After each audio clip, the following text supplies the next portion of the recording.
ఈ రాజ్య సువార్త సకల జనుల సాక్షార్థమై అటు తర్వాత అంతం వచ్చును అని దేవుని యొక్క వాక్కు యేసయ్య తన ప్రజలకి చక్కగా వివరిస్తున్నాడు. ఏమని? ఈ రాజ్య సువార్త సకల జనములకు సాక్షార్థమై లోకమందంతటా ప్రకటించబడుతుంది. ఆ రోజుల్లో అయితే ప్రకటించబడటానికి మనుషులు మాత్రమే వెళ్ళేవారు. ఈ రోజుల్లో దేవుని సువార్త ప్రబలడానికి యూట్యూబ్ పరిచర్య అని, టీవీ పరిచర్య అని, ఇలాగా అనేక రకాలైనటువంటి పరిచర్యలు ప్రారంభమయ్యాయి. ప్రతి ఒక్క వ్యక్తికి కూడా ఈ సువార్త చాలా తేలికగా వెళ్ళిపోతుంది. ఎంత తేలికగా వెళ్ళిపోతుందో అంత కష్టమైన రోజులు కూడా వస్తాయి. హల్లెలూయా, చెప్పండి గట్టిగా హల్లెలూయా. ఈ యొక్క పరిచర్య భారం శిష్యుల మీద ప్రభు పెట్టాడు.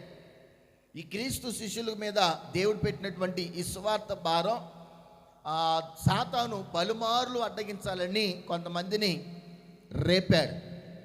ఎవరైతే దేవుని సువార్త ప్రకటిస్తున్నారో, ఎవరైతే దేవుని సువార్త చేస్తున్నారో వారి మీద నేరాలు మోపడం, కేసులు పెట్టడం, అంటే ఆ రోజుల్లో జైల్లో పెట్టడం, చెరసాల్లో వేయించడం, ఇలాగా రకరకాలుగా దేవుని ప్రజల్ని హింసిస్తూ ఉన్నప్పుడు, దేవుని ప్రజల్ని అలా బాధ పెడుతున్నప్పుడు చెరసాల్లో వేస్తున్నారు, కొరడాలతో కొడుతున్నారు, గుర్రాలకి ఈడ్చి ఏమంటే వీధులు తిప్పుతున్నటువంటి ఆ రోజుల్లో దేవుని సువార్త ఏ ఒక్క శిష్యుడు కూడా ఆపలేదు. అలా వాళ్ళు ప్రకటించారు కనుక అది భారతదేశం వరకు కూడా ఎప్పుడో వచ్చింది. ప్రియ దేవుని బిడ్డలారా, ఈ సువార్త భారం దేవుడు వారి మీదే కాదు, ఈ రోజుల్లో మన మీద కూడా దేవుడు పెట్టాడు. ప్రభుకు స్తోత్ర, హల్లెలూయా. ఆ సువార్త ఎలా ప్రకటించాలి, ఆ సువార్త ఎలా చేయాలి, ఈ సువార్త ఎప్పుడు చేయాలి, ఎలా చేయాలి, ఎలా ప్రకటించాలి అంటే కొన్ని విషయాలు చెప్తాను. నహూము గ్రంథం 1వ అధ్యాయం 15వ వచనం. నహూము గ్రంథం 1వ అధ్యాయం 15వ వచనం. కొద్ది నిమిషాలు చాలా జాగ్రత్తగా విందాం. 1:15. సువార్త ప్రకటించుచు సమాధాన వర్తమానము తెలియచేయు వారి పాదములు పర్వతముల మీద కనబడుచున్నవి. దేవుని స్తోత్ర. సువార్త ప్రకటించుచు సమాధాన వార్తను తెలియచేయు వారి పాదములు పర్వతముల మీద వారి పాదాలు కనపడుతున్నాయి. దేవుని మహిమ కలుగును గాక. హల్లెలూయా. ఎత్తైనటువంటి ఆ సువార్త, భారమైనటువంటి ఈ సువార్త గురించినటువంటి ఈ పరిచర్య ఎలాంటిదంటే అది ఒక శిఖరం మీద కనబడుతున్నటువంటి ఒక గొప్ప ప్రణాళికగా మనం ఎంచుకోవాలి. ఈ సువార్త పరిచర్య ప్రభు శిష్యుల మీదే కాదు. మత్తయి సువార్త చివరి అధ్యాయంలో మనం గమనిస్తే లూకా సువార్త, మత్తయి సువార్త, మార్కు సువార్త, ఈ సువార్తలన్నిటి చివరిలో మనం చూస్తే అక్కడ రాయబడింది, ఈ సువార్త రక్షింపబడు వారి వలన అనేకమైన సూచక్రియలు కనబడతాయి. అనేక మంది ప్రభు యందు విశ్వాసం ఉంచుతారు, అనేక మంది ప్రభు యందు నమ్మిక ఉంచుతారు.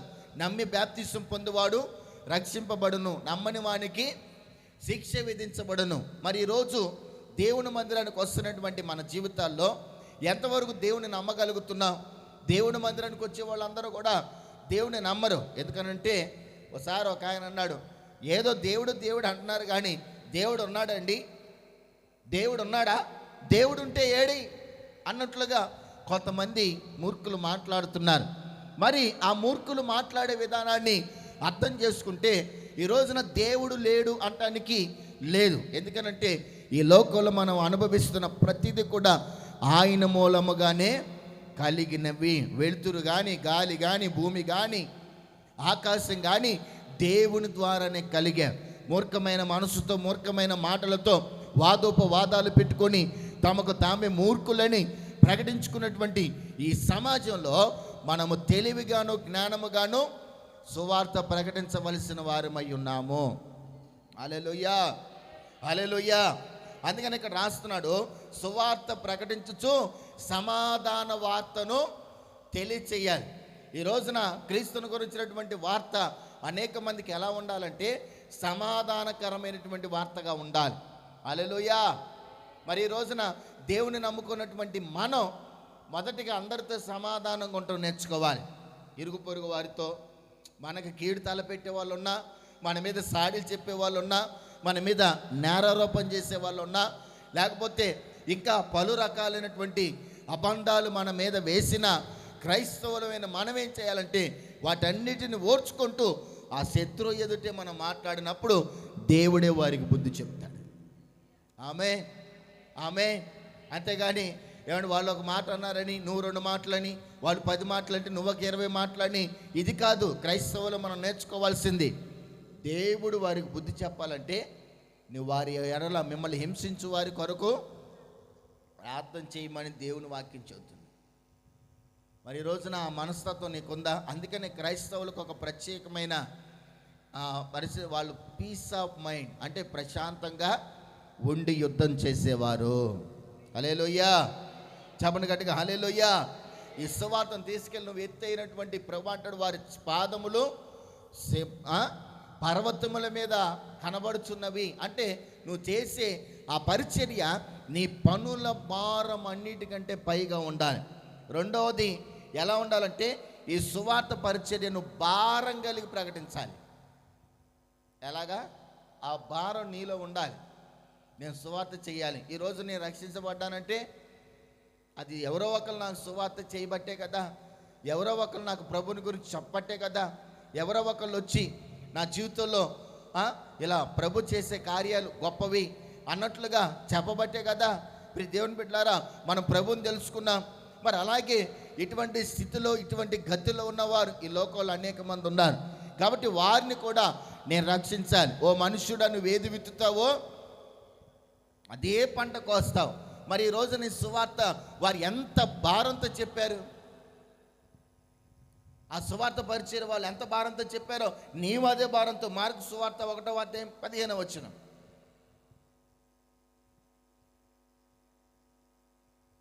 మార్కు సువార్త 1:15. కాలము సంపూర్ణమై ఉన్నది, దేవుని రాజ్యము సమీపించి ఉన్నది, మారు మనసు పొంది సువార్త నమ్ముడని చెప్పుచు దేవుని సువార్తను ప్రకటించుచు గలిలయకు ఆయన తరలి వచ్చెను. దేవుని మహిమ కలుగును గాక. యేసయ్య ఈ భూమి మీద సంచరిస్తున్నంతసేపు కూడా కాలము సంపూర్ణమై ఉన్నది, దేవుని రాజ్యము సమీపించుచున్నది. ఈ లోకములో ఉన్న వారందరూ అంతటను మారు మనసు పొందవలనని ఆయన సువార్త రూఢిగా చెప్తున్నాడు, భారంగా. మరి ఈ రోజున మనం ఎవరికి చెప్తున్నాం సువార్త? యేసయ్యే ఆయన సువార్త పరిచర్య ప్రారంభించినప్పుడు ఆయనని ఆరాధించేటువంటి మనం, ఆయనను కొలిచేటువంటి మనం, ఆయన సిద్ధాంతాలని, ఆయన పనులను, ఆయన ప్రారంభించినటువంటి కార్యాలను మనం ఆపేసేస్తే దానివల్ల ప్రయోజనం ఉందా? దానివల్లే కదా మనం రక్షించబడ్డాం. అనుమానపు జబ్బు అయినటువంటి ఉన్న వ్యక్తి తోమ యేసయ్య మృతుల నుంచి తిరిగి లేస్తే, యేసయ్య మృతుల నుంచి తిరిగి లేస్తే అసలు నువ్వు క్రీస్తువో కాదో మాకు తెలియాలి. ఆయన్ని సిలువ వేసినప్పుడు చేతులకు 2 గాయాలు, కాళ్ళకు 2 గాయాలు, మధ్యలో ఒక గాయం, ఆ గాయాలలో వేలు పెట్టి చూస్తే కానీ నేను నమ్మను, నేను విశ్వసించను అని చెప్పినటువంటి ఆ తోమ ఎప్పుడైతే యేసయ్య ఆ వేసినటువంటి మేకులు కొట్టినటువంటి ఆ రంధ్రాలలో వేలు పెట్టి చూశాడో అప్పుడు ప్రభువుని నిజముగా తెలుసుకున్నాడు. అప్పటి వరకు విశ్వసించలేదు.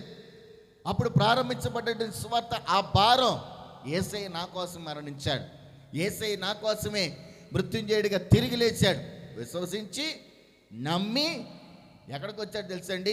ఆ సువార్త పరిచర్య చేసుకుంటా ఈ భారతదేశానికి కేరళ రాష్ట్రంలో ఆయన వచ్చి అక్కడ సువార్త పరిచర్యను ప్రారంభించి అక్కడి నుంచి అనేక మంది శిష్యులను తయారు చేసి ఈ భారతదేశం అంతా తిప్పితే ఈ రోజున యేసయ్యను మనం నమ్మి ఆరాధించగలుగుతున్నాం. హల్లెలూయా, హల్లెలూయా, హల్లెలూయా. మరి ఈ రోజున ఆ యొక్క విధానాన్ని పొందినటువంటి మన జీవితాల్లో ఈ లోకం అంతా నువ్వు వెళ్ళక్కర్లా. నీవున్న గ్రామంలోనే, నువ్వున్న వీధిలోనే ఎంతవరకు ప్రభుని గురించి నువ్వు ప్రకటన చేయగలుగుతున్నావో ఒకసారి ఆలోచన చేయి. నీ ఉన్న గ్రామంలోనే, నీ ఉన్నటువంటి ఊరిలోనే, నువ్వు నమ్మినటువంటి, నీ కోసం ప్రాణం పెట్టిన నజరేయుడైన యేసు, ఆయన యొక్క రాజ్య సువార్త, ఇదిగో ఈ లోకం ఎప్పుడైనా అంతరించిపోతుంది, నమ్మి బాప్తిసం పొందుడని ఎవరికి చెప్పావు? ఈ సువార్త పరిచర్యను భారంతో చేయాలి. ఏదో నమ్ముకొని గోడకు 2 మేకులు కొట్టి 2 వాగ్దానాలు పెట్టి సంవత్సరానికి ఒక క్యాలెండర్ తీసుకొని బాప్తిసం పొందినప్పుడు ఓ బైబిల్ కొనుక్కొని నువ్వు చచ్చేదాకా దాన్ని అంటిపెట్టుకునేది కాదు భక్తి. నువ్వు రక్షించబడ్డావు, నీ ద్వారా ఒక సూచక్రియ ప్రారంభించబడాలి. హల్లెలూయా.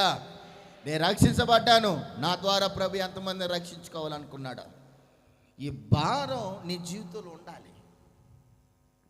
నిన్ను కన్న నీ తల్లి ఎప్పుడు సంతోషపడుతుంది తెలుసా?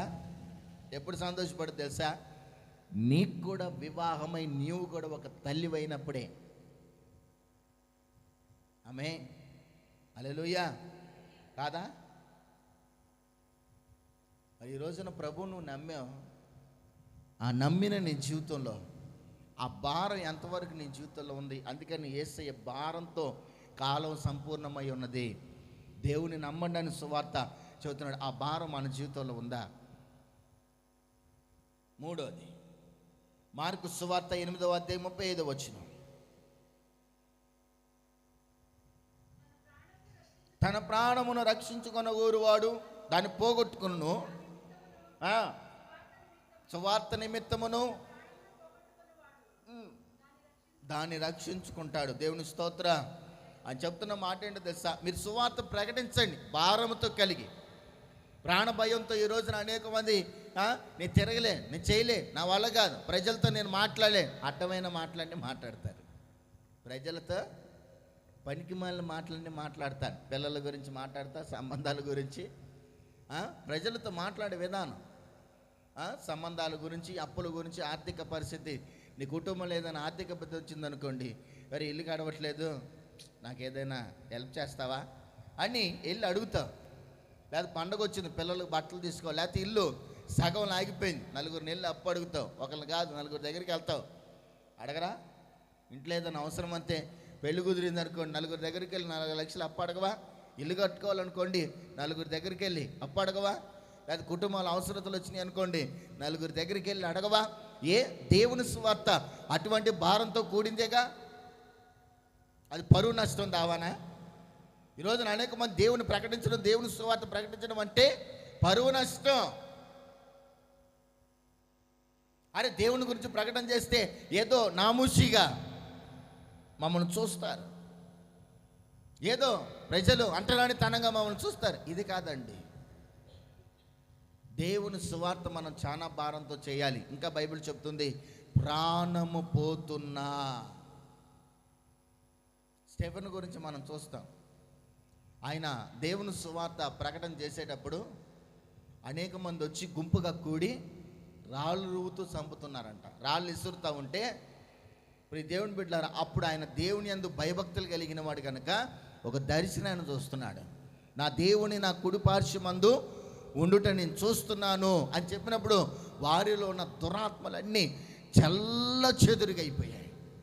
రాళ్ళు చంపారు, చంపుతున్నా కానీ దేవుని సువార్త ప్రకటన చేయటం మాత్రం ఆయన ఆపలేదు. ఈ రోజున మనకెందుకు ఆ భయం? ఎవరు చంపుతారు మనల్ని?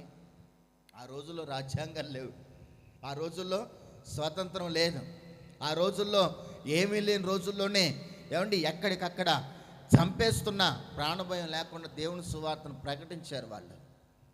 ఈ రోజుల్లో మనకంటూ అనేకమైనటువంటి సెక్యూరిటీస్ ప్రభు ఇచ్చాడు, అయినా కానీ మనం సువార్త పరిచర్య చేయలేకపోతున్నాం, ప్రభు కోసం నడుము బిగించుకోలేకపోతున్నాం. కానీ దేవుడి వాక్యం ఏం చెప్తుందో తెలుసా? ఆ మాట ఒకసారి చూసి, తన ప్రాణమును రక్షించుకున్న గోరువాడు దాన్ని పోగొట్టుకుంటాడు. ఈ లోకంలో ఒకవేళ నీవు ఏదో నా ప్రాణం పోద్ది, ఏదో నా జీవితం పోద్ది, ఏదో నా జీవిత విధానం అయిపోద్దని నువ్వు కాముగా గుద్దేసిన గుమ్మడికాయలాగా ఎక్కడేసిన గొంగలు అక్కడే అన్నట్లుగా నువ్వు ఇంట్లో కూర్చుంటే నీ ప్రాణం పరలోక రాజ్యానికి వెళ్ళదు, అది నరకానికి వెళ్ళిపోద్ది. దాని అర్థం అది లేదు. నా ప్రాణం ఏమైనా పర్వాలేదు, ప్రభు ఇచ్చిందే కదా, ఉంటే ఉండదు, లేకపోతే లేదని నీ నడుము బిగించుకొని దేవుని సువార్త కోసం నీ ప్రాణాన్ని అడ్డేసావా, పరలోక రాజ్యంలో నీకు మరొక జన్మను ప్రభు అనుగ్రహిస్తాడు. హల్లెలూయా. చెప్పండి గట్టిగా హల్లెలూయా. మరి ఈ రోజున దేవుని పరిచర్య కోసం నీకున్న శక్తిని, నీకున్న ప్రాణాన్ని ఎంతవరకు ఖర్చు పెడుతున్నావు? ఎంతవరకు ఖర్చు పెడుతున్నావు? ఆలోచన చేయండి. దేవుని నమ్ముకున్నాను అంటే సరిపోదు. అందుకే నాకు భక్తుడు పాట రాస్తాడు, సిరివెల్ల ఆనోక్ గారు అనుకుంటా. ఏం చేశానయ్యా నీ కోసం ఈ బ్రతుకునిచ్చావని, ఒక్కరినైనా ఒక ఆత్మనైనా రక్షించానా, నీకై వెలిగించానా. ఈ పాట మనం పాడుకుంటే ఎన్ని సంవత్సరాల నుంచి మనం మందిరానికి వస్తున్నాం. ఒక్క ఆత్మనన్నా ఎందుకు మరి బతికి తీసుకో అయ్యా నా ప్రాణం తీసుకో ప్రభువా అని యోనా అంటున్నాడు, నేను బ్రతుకుట కంటే చచ్చుటే మేలు. ఎందుకన్నాడు? పాపం ఆయన అంత పరిచర్య చేసినా ఆయన ఉండడానికి ఒక నీడ లేదు. ఓ ప్రాంతాన్ని మార్చాడండి, 2 రోజుల్లో ఒక ప్రాంతాన్ని మార్చాడు. ఈ రోజున నువ్వు ఎన్ని సంవత్సరాల నుంచి మందిరానికి వస్తున్నారు అంబే గారు? ఎన్ని సంవత్సరాల నుంచి మందిరానికి వస్తున్నావు? ఒక 20, ఒక 20, 30 అవుద్దా? 20 అవుద్దా, 30 అవుద్దా? 30 సంవత్సరాలు. ఈ 30 సంవత్సరాలు ఎంతమందికి సువార్త చెప్పావు? లెక్కలేదా? లెక్కలేనంత సువార్త. Praise Lord. తన ప్రాణం పోయేంత వరకు కుటుంబం కోసం కష్టపడ్డాడు. ఏమైనా ఉపయోగమా? ఏమైనా ఉపయోగమా? మరి సత్యదాన్ని ఏదో 40 సంవత్సరాలు వేసుకోవడమే. మరి దేవుడు అడుగుతాడు, ఏమ్మా ఎన్ని సంవత్సరాలు బతికి బట్టగట్టావు? ఏది నువ్వు రక్షించిన ఆత్మ లేని ప్రభు అడిగినాడు. ఏం చెప్తావు? అడగడా ప్రభు? అడగడా? అడగడా? నువ్వేదో ప్రాంతానికి వెళ్ళావు, నువ్వు మీ ఆయన కలిసి వెళ్ళారు కుటుంబంతో వెళ్ళారు అనుకోండి. ఏమో ఎంతమంది పిల్లలని అడగరా? ప్రభు కూడా అలాగే అడుగుతాడు. ఏమో ఎంతమందిని రక్షించావు? నీ పిల్లలేరు అని అన్నావు, ఏం చెబుతావు? పిల్లలా అంటావా? పళ్ళు మీకు చేతిలో పెడతాడు. Praise Lord. చెప్పండి గట్టిగా హల్లెలూయా. ఈ రోజున అనేక మంది తమ ప్రాణాలు కాపాడుకుంటున్నారు.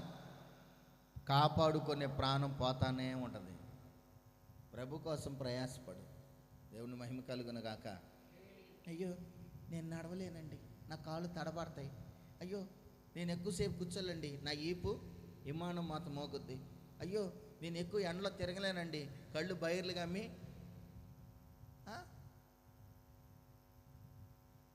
ఈ షోయింగ్లన్నీ అక్కడ పనిచేయవు. Praise lord. హల్లెలూయా. హల్లెలూయా. నీ అవసరం ఉన్నప్పుడు ఎర్రటి ఎండ కాదు, తుఫాన్ అయినా కానీ పరిగెడతావు. పరిగెత్తరేంటి? నీ అవసరం ఉంటే ఇప్పుడు అంతెందుకండి, గాలి వాన జనాలు ఎవరు బయటికి రావద్దు అని అనగానే మహిళలకు 18,000 రూపాయలు ఇస్తున్నారు ఆఫీస్కి వస్తానంటే అప్పుడు చెప్పండి, వాన లేదు అల్లకాడు లేదు, పరుగు ఏంటి పరుగు అప్పుడు ప్రాణమైనా పర్వాలేదు. ఇప్పుడు చూడండి, ముందు జాగ్రత్తతో బీమా. ఏ బీమా?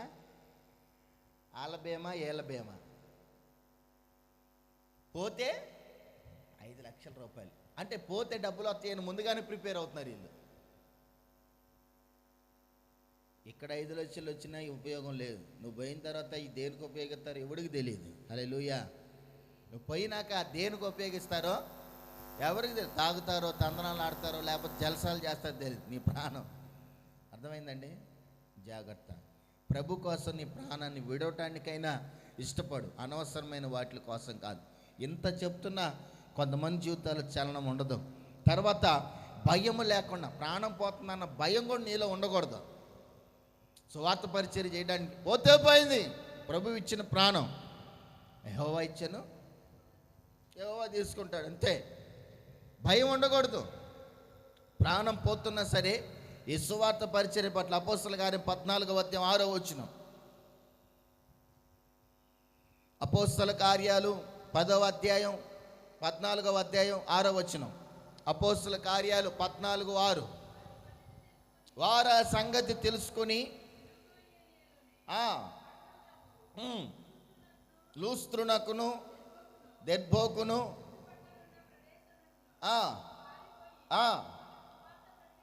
ఏం చేశారంట? భయముతో, ప్రాణ భయముతో. ఒకవేళ వాళ్ళు అక్కడి నుంచి ఇక్కడ సువార్త పరిచర్య చేస్తున్నారు, శాంసన్ గారు ఏడ కనుక నువ్వు సువార్త పరిచర్య చేసావంటే లేపేస్తాను నేను అన్నారు అనుకోండి. ప్రాణం భయంతో ఏం చేస్తాడు? ఇక్కడి నుంచి ఇంకో చోటుకి వెళ్ళిపోయి అక్కడేం చేస్తున్నాడు? సువార్త ప్రకటన చేస్తున్నాడు. ఇక్కడ అయిపోయింది, ఇక్కడ అందరు రక్షించబడ్డారు, అందరిని మార్చేస్తున్నారు, ప్రభు కోసం అందరినీ కడుతున్నారు, ప్రభు కోసం అందరినీ ప్రభు దగ్గరికి చేరుస్తున్నారు. కఠినమైన హృదయాల్ని, మూర్ఖమైన హృదయాల్ని ఏమండి అవన్నిటిని మారుస్తున్నారు కనుక ప్రజలకు భయం కలుగుతుంది. అందుకని వాళ్ళు బెదిరించినప్పుడు అక్కడి నుంచి వెళ్ళిపోయి ఇంకో చోట సువార్త పరిచర్య మాత్రం ఆగలేదు, సువార్త చెప్పటం మాత్రం ఆగల. వాళ్ళు భయపడకుండా ఏం చేస్తున్నారు? సువార్త చేస్తున్నారు. మరి ఈ రోజున నీ భయం ఏంటి? ప్రతి భయాలు విడిపోవాలి. హల్లెలూయా, హల్లెలూయా. ఏమండి ఈ భయాలు కలుగుతున్నప్పుడు ఇవన్నీ శ్రమలే.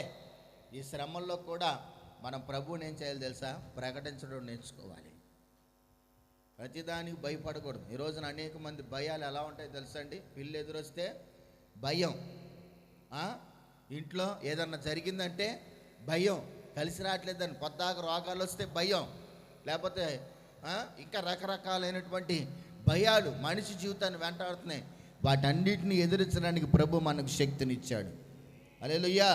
ఎన్ని శ్రమలు వచ్చినా, ఎన్ని ఇబ్బందులు వచ్చినా క్రీస్తు సువార్త పరిచర్య మాత్రం మనం ఆపకూడదు. శ్రమలు మన జీవితాల్లోకి రావా?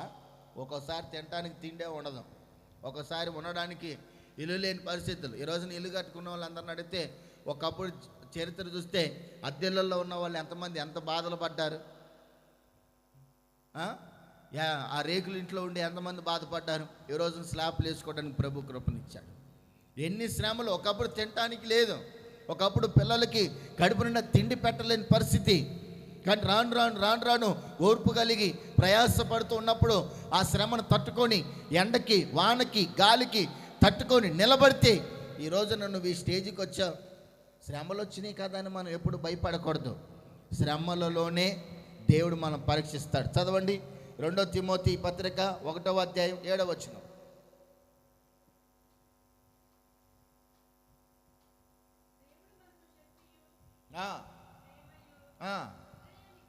దేవుడు మనకు శక్తియు, ప్రేమయు,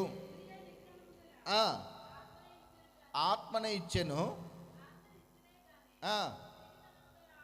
పిరికితనపు ఆత్మను పొరపాటును కూడా ప్రభు ఏ ఆత్మ నీలేదంట? పిరికితనపు ఆత్మ నీలేదంట. ఈ రోజున అనేక మందికి పిరికితనం. ఈ పిరికితనం యాడ్ నుంచి వచ్చింది? సాతాను గాడిది పిరికితనం. ఎందుకనంటే వాడు గర్జించు సింహం వల్లే ఏసై తిరిగి వాడు భయపడుతుంటాడు. వాడొక ముసలి సైతాన్. రైసలా వీడిని చూసి కొంతమంది చీకటి అంటే భయం, కొంతమంది పట్టపగలైన రోడ్డు మీద వెళ్ళాలంటే భయం, కొంతమందికి భయం ఉండదు, బెడుతుండదు. ఎలా పడితే అలా తిరిగేస్తుంటారు, ఎలా పడితే అలా నడుస్తుంటారు. మన సహవాసం ఎవరితో? ఆడోళ్ళ సహవాసం ఆడోళ్ళతో, మగోళ్ళ సహవాసం మగోళ్ళతో. ఈ రోజులు అంతా తారుమారు అయిపోయింది. ఆడోళ్ళు మగోళ్ళతో, మగోళ్ళు ఆడోళ్ళతో సహవాసాలు చేసి ఈ రోజున భయంకరమైనటువంటి శాపాలకు గురవుతున్నారు. ఈ లోకంలో భయం లేకుండా ఒక క్రైస్తవుడు ఎలా తిరగదో తెలుసా? వాడి జీవితంలో ఒకటి దేవుని శక్తి ఉంది. ఏముంది? దేవుని శక్తి మన జీవితంలో ఉందా? దేవుని శక్తి ఉందా? దేవుని శక్తిని మనం అనుభవించగలుగుతున్నామా? దేవుడు మనకు శక్తిని ఎప్పుడు ఇస్తారో తెలుసా? దేవుణ్ణి మనం ఆరాధించినప్పుడు, దేవుణ్ణి మనం పూజించినప్పుడు, ఆయన గురించినటువంటి ఆ పదాలు, ఆ విషయాలు మన నోటమ్మట రావాలి. రావాలా లేదా? రావాలి. ప్రతిదీ కూడా ఏం చేయాలి? అయ్యా నీకు స్తోత్రం అని ఉచ్చరించేటువంటి మాట రావాలి. అప్పుడు ఆయన మనలోకి ఆయన శక్తి ఉద్భవిస్తూ ఉంది. హల్లెలూయా. అందుకని మన నోట ఎప్పుడు ఆయన గురించినటువంటి స్తుతి కీర్తన రావాలి రావాలి రావాలి. రెండోది ఏంటి? ఇంద్రియ నిగ్రహం. అంటే ఏదైనా సరే నిలదొక్కున్నటువంటి పరిస్థితి మన జీవితానికి చాలా అవసరం. ఇవన్నీ కూడా స్వస్థ బుద్ధి, అంటే మనల్ని మనం బాగు చేసుకోవాలి. ఇవన్నీ కీడు వెనక మేలు దాచబడింది. ఇవన్నీ ఎంతసేపు? ఈ శ్రమలన్నీ ఎంతసేపు? ఈ శోధనలన్నీ ఎంతసేపు? ఈ బాధలన్నీ ఎంతసేపు? ఏదో ఒక రోజు ప్రభు మనల్ని పైకి లేపుతాడు. ఆమేన్. ఇవి శాశ్వతం కాదు. ఏదో ఒక రోజు మనం దేవుడు పైకి లేపుతాడు. ఏదో ఒక రోజు ఈ నిందలన్నిటి నుంచి విడుదల కలుగుతుంది. ఏదో ఒక రోజు ఈ శ్రమల్లో నుంచి మనం బయటపడతాం, ఈ శోధనలో నుంచి బయటపడతాం, ఈ యొక్క ఇబ్బందుల నుంచి బయటపడతాం అని ఒక క్రైస్తవుడికి నిరీక్షణ ఉండాలి. మీకుందా? ఆ నిరీక్షణ ఉందా? హల్లెలూయా, హల్లెలూయా. కొదేశుని గుమ్మడికాయ లాక్కొచ్చున్నారు. ఎన్ని శ్రమలైనా పిరిగి తన పాపములు. ఈ రోజున చిన్న చిన్న వాటికి భయపడుతుంటారు. అర్థమైందండి? గ్యాస్ వచ్చిన కొత్తలో అందరికి వెలిగించాలంటే భయం, పేలిపోద్దేమోనండి. ఈరోజు దాంతో చిటికినీళ్ళతో శ్రీచక్రాన్ని తిప్పినట్టు తిప్పుతారు. అవునా? శ్రీచక్రం తిప్పినట్టు తిప్పుతారు అనమాట. ఇదివరకు వచ్చిన కొత్తలో గ్యాసు అది పెట్టాలంటే భయం, వెలిగించాలంటే భయం. ఈ రోజుల్లో ఎవరికండి గ్యాస్ అంటే భయం ఉంది? ఇట్టి అంటుంటాను, ఏది ప్యాంచి చేసినట్టుగా సిలిండర్లో ఏలాడుతుంటారు. అట్లా భయం లేదేక. దేవుని స్తోత్ర. కరెంట్ వచ్చిన కొత్తలో ఏదన్నా వేయాలంటే భయం. ఈ రోజుల్లో చూడండి, ఆ కరెంటు దగ్గరికి వెళ్ళి ఏంది అన్నట్టు అలవాటు అయిపోద్ది. దేవుని దగ్గరికి వస్తున్న కొలది ఈ లోకాన్ని చూసి మనం భయపడే రోజులు, బెదిరిపోయే రోజులు దేవుడు తీసేస్తాడు. హల్లెలూయా. చెప్పండి గట్టిగా, హల్లెలూయా, హల్లెలూయా. అందుకని దేన్ని చూసి కూడా మనం భయపడకూడదు. సమస్తము జరిగించువాడు దేవుడే, సమస్తము సమకూర్చువాడు దేవుడే. ప్రభు మీద భారం ఉంచి మనం ఏదైనా సరే ఆయన పని మనం చేయాలి. ఆయన పని చేస్తే మన పని చెప్పాలి. ఆయన పని మనం చేస్తే మన పని ఆయన చేస్తాడు. ముందు మీరు దేవుని పని చేయండి. మీ పనులు దేవుడు ఎందుకు చేయడు? ఈ రోజున అనేక మంది వారి పనులు అవ్వకపోవడానికి కారణం అదే. దేవుని పని చేయరు కొంతమంది. వాళ్ళ పనులే, వాళ్ళ పనే, వాళ్ళ పనే, వాళ్ళ పనే, వాళ్ళ పనే. దేవుని దగ్గరికి రావాలంటే ఏదో ఒక వంక, ఏదో ఒక వంక, ఏదో ఒక బలహీనత, అడ్డు కారణాలు చెప్పుకోవడం. స్త్రీని అడిగాడండి దేవుడు, ఏమ్మా నువ్వు దిగంబరు అని ఎవరు చెప్పారు నీకు? నాకే అనిపించింది. ఏం చేసావు? తినవద్దన్న పని తిన్నావా? ఆ సాతానే నన్ను మోసం చేసింది. నువ్వు దాని జోలి ఎందుకు వెళ్ళావు? నేను చేయవద్దన్న పని నువ్వు ఎందుకు చేసావు? ఆరోగ్యం ఇచ్చేది ప్రభువే కదా. ఈ రోజున దేవుని మందిరానికి రావటానికి అనేక రకాలైన అడ్డు. ఏటి రాలేకపోతున్నావు అంటే ఏదో ఒక కారణం. దేవుని మహిమ కలుగును గాక. చెప్పండి గట్టిగా, హల్లెలూయా, హల్లెలూయా. చెప్పండి, హల్లెలూయా. ఏదో ఒక కారణం. అది ఉద్యోగాలకు బొమ్మనండి, అమ్మో ఆబ్సెంట్. పొయ్యి ఆడబడితే చాలు, పని చేసినా చేయకపోయినా హాజరు పడుద్ది. పొయ్యి అలాగే దేవుడి మందిరానికి వచ్చినప్పుడు ఆ విశ్వాసం, ఆ నిరీక్షణ ఎందుకు ఉండదు? అదేనా దేవుడి మందిరాన్ని ఏం రాలేదా? యాక్షన్.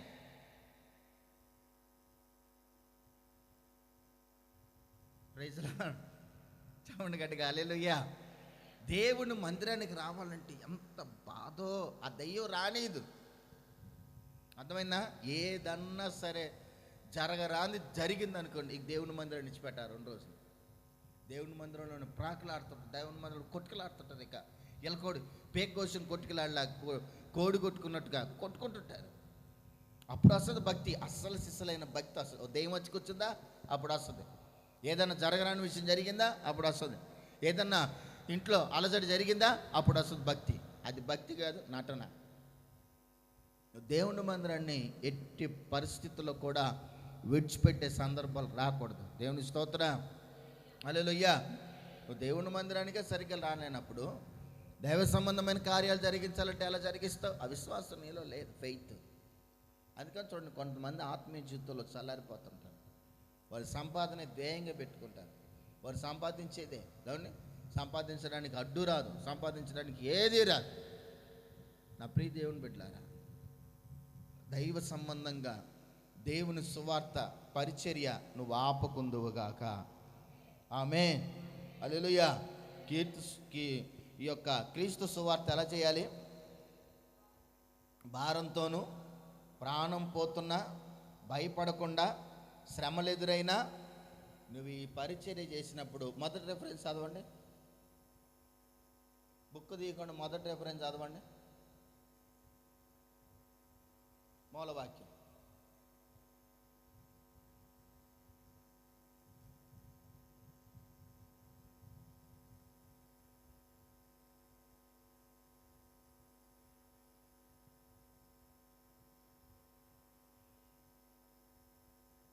చదవండి, తీసిన వాళ్ళు చదవండి, రెఫరెన్స్ చెప్పి చదవండి.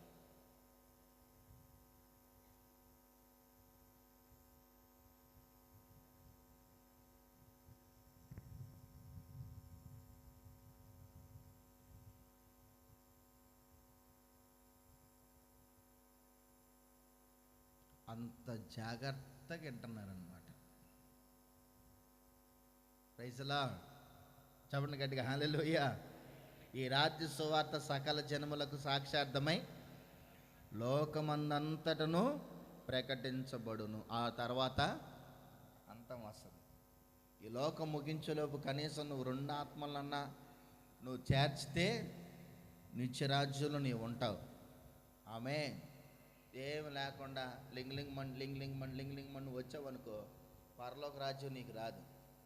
రక్షించబడ్డంత మాత్రం చాలా మంది చెప్తా అంటారు, బాప్తిసం పొందితే పరలోకానికి టికెట్ తీసుకున్నట్టే.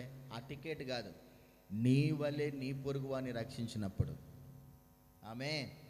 హల్లెలూయా. ఎందుకంటే స్వార్థమే కదా, నువ్వు రక్షించబడ్డావు, నీ వరకే సేఫ్టీ. ఇక నువ్వు స్వార్థపరులు పరలోక రాజ్యపు మెట్టు కూడా ఎక్కలేరు. మరి ఈ రోజున నువ్వు ఎలా ఎక్కుతావు? ఆలోచన చేయండి. నువ్వు రక్షించబడాలి, నీతో పాటు కొంత జనాంగాన్ని సిద్ధపరచాలి. ఆమేన్. ఇదే క్రీస్తు యొక్క ధ్యేయం. ఈ మార్గాల్లో ప్రభు మిమ్మల్ని నడిపించునుగాక. లేచి నిలబడదామా?